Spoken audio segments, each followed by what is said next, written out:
Alhamdulillah, sebagai warga negara yang baik dan didampingi oleh sahabat-sahabat semuanya, saya tadi menjalani klarifikasi, undangan klarifikasi yang pertama pada hari ini Kamis ya 15 Mei 2025 dengan surat yang memang sudah saya terima baik secara fisik maupun secara elektronik ya, jadi saya harus datang. Dan saya memang juga menyayangkan gitu karena ada beberapa yang sudah disebut-sebut namanya ya, tapi kasihan yang bersangkutan seperti Pak Abraham Samad ya, namanya udah disebut bahkan dikatakan mangkir, padahal yang bersangkutan belum terima surat gitu loh. Itu kan sebaiknya sistem persuratan atau administratif di Polda Metro Jaya lebih baik diperbaiki lah gitu. Jangan sampai kemudian mengorbankan teman-teman yang sudah disebut-sebut tapi ternyata belum ada, termasuk juga Bang Resmon ya, sudah disebut-sebut tapi ternyata belum ada suratnya. Nah, jadi klarifikasi saya tadi alhamdulillah berjalan cukup lancar dari jam 10 sampai dengan ini di break jam 12. Saya apresiasi kepada Polda Metro ya karena memberikan kita kesempatan yang sangat baik untuk melakukan sholat zuhur bersama-sama, dan saya tadi bisa ikut di sini dan juga nanti kita diberikan waktu untuk kemudian lunch gitu. Nah, saya sendiri tadi ya sudah sampai pertanyaan ke-24 ya gitu, dan sudah sampai ke pertanyaan-pertanyaan yang lebih banyak soal identitas tadi gitu. Karena ketika ditanyakan yang lain, saya strict dengan Polda Metro ya. Polda Metro memberikan saya surat undangan untuk peristiwa tanggal 26 Maret tahun 2025 ya. Harusnya itu pertanyaannya. Jadi ketika ada pertanyaan yang lain ya saya keberatan untuk jawab. Itu hak loh ya. Hak warga negara sesuai dengan Undang-Undang Dasar 1945, itu hak paling hati untuk kita menyampaikan apakah undangan atau pertanyaan itu sesuai dengan enggak. Ketika pertanyaannya tidak sesuai dengan suratnya ya kita harus menyatakan keberatan. Yang kedua adalah lucu, dalam undangan itu tidak ada juga siapa terlapornya. Padahal kan sudah disebut-sebut di mana-mana, sudah ember tuh ya. Lawyernya mengatakan terlapornya adalah ini. Tapi dalam surat itu nggak ada.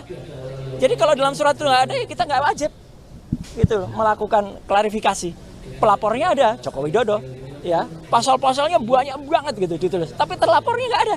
Nah, terlapor ini penting ya teman-teman, jangan asal mau kemudian diambil keterangan kalau ternyata terlapornya itu saudara kita sampai dengan 3 tahap, kita nggak wajib memberikan karena bisa jadi kita nanti nggak diakui keterangan kita karena itu saudara.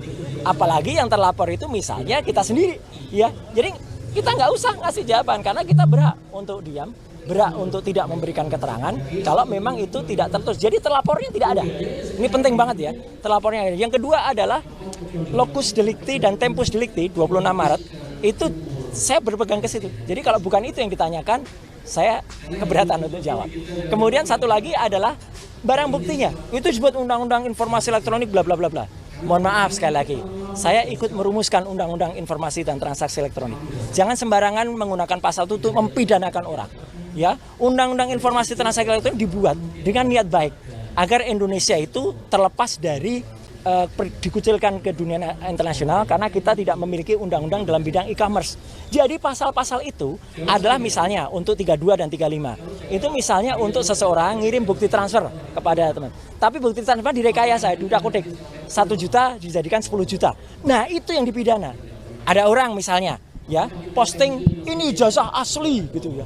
Tapi ternyata yang punya ijazah nggak mengakui kalau itu asli. Ya, kader partai itu. Ya, dia yang harusnya bisa kena itu. Dia bisa kena 8 tahun atau 12 tahun. Sedangkan Dr. Resmon, Dr. Tifa, saya tidak melakukan apapun terhadap barang elektronik. Dan yang penting apa? Barang elektroniknya nggak ada. Jadi dokumennya saya tadi tanya, mana dokumen yang dilaporkan? Nggak ada, Pak. Loh, kalau nggak ada ya gimana penyidik? Gitu loh. Kenapa nggak ada dokumen elektronik? Ini Undang-Undang Informasi dan Transaksi Elektronik. Pasal 5 ayat 1-nya harus ada dokumen elektronik. Jadi kalau dokumen elektroniknya nggak ada, sama saja dengan kita tiba-tiba Bang Rustam ini tiba-tiba dituduh melakukan, maaf ya, pembunuhan. Tapi mayatnya nggak ada. Gimana bisa dituduh beliau melakukan pembunuhan?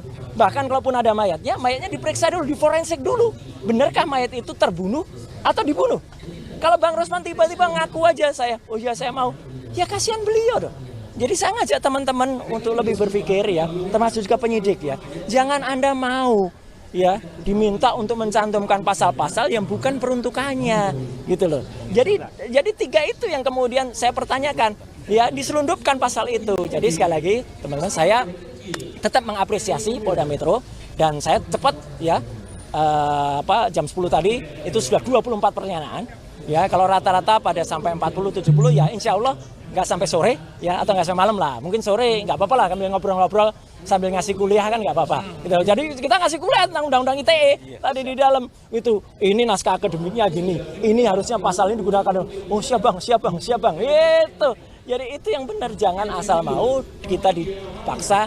Orang itu harus tahu hukum, tapi jangan sampai orang itu kemudian dipaksa untuk menjalankan hukum yang tidak pada semestinya. Itu saya kira. Pak Roy, ini kan tadi kan juga disebutkan di tanggal 26. Sebenarnya apa sih yang terjadi? Karena kan sebelumnya kemarin Pak Michael juga sempat ditanyakan tanggal 26 itu apa sebenarnya yang terjadi, Pak? Saya tidak berhak menjawab tanggal 26 itu apa. Nanti saya dikira ST. Yang jelas tanggal 26 itu saya sedang melaksanakan buka bersama ya di rumah makan Oma apa gitu ya. Itu kegiatan saya. Ya, yang lain ya saya nggak tahu, silahkan penyidik tahu. Yang jelas saya tanggal 26 itu kita lagi buka bersama dengan komunitas otomotif saya. Itu di rumah makan di daerah Kemang. Silahkan diperiksa di situ. Kalau ada CCTV saya cek di situ. Tapi perkara apa yang terjadi? Silahkan ditanyakan ke yang lain yang tahu. Saya keberatan untuk menjebak teman-teman yang lain. Nggak boleh juga kita. Kita tuh di situ diajak jujur tapi juga harus cerdas. Jangan kita jujur tapi malah nyeret-nyeret yang lain. Gitu loh. Ya, jadi saya juga ajak jujur ke kepolisian. Ya, kalau pelapornya ada, terlapornya nggak ada, gimana ini laporan? Bisa, gitu ya. Oke, saya kira itu ya, Mas. Terus ini Pak, untuk kasus dari 26 Maret, kenapa ini kerap disebut lagi? Saya belum sampai pertanyaan itu, jadi nggak ada. 26 Maret tidak ada dia, Ya tidak sudah. ada Dokter Tifa, tidak ada Dokter Syanipar. Ya. Tanggal 26 Maret. Ya udah. Itu jelas. Itu jelas ya. Download Tribun X sekarang. Menghadirkan lokal menjadi Indonesia.